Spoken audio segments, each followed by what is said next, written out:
Gujarati film અભિનેત્રી મોના થીબા આવ્યા વિવાદમાં। રાજકોટમાં શક્તિ ફિલ્મના પ્રમોશનમાં આપેલા નિવેદનથી વિવાદ। મોના થીબાએ વેશ્યાવૃત્તિને ગણાવી સમાજ સેવા। વેશ્યાવૃત્તિને સમાજ સેવા ગણાવતા મોના થીબા વિરુદ્ધ આક્રોશ। સોશિયલ મીડિયામાં મોના થીબાની લોકો કરી રહ્યા છે ટીકા।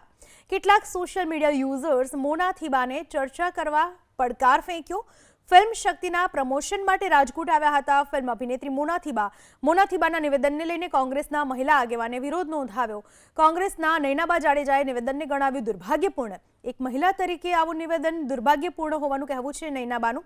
વેશ્યાવૃત્તિ કરનારી મહિલાઓના દુઃખને સમજવા નૈનાબાની અપીલ। સમાજને એક મેસેજ છે, વેશ્યાવૃત્તિ પણ આ જે સ્ત્રીઓ કરે છે એ પણ સમાજની સેવા જ છે ને। નહીં તો કેટલા બહેન દીકરીઓના બળાત્કાર થાય, કેટલું બધું થઈ શકે। આ પણ એક પ્રકારની સમાજની સેવા છે।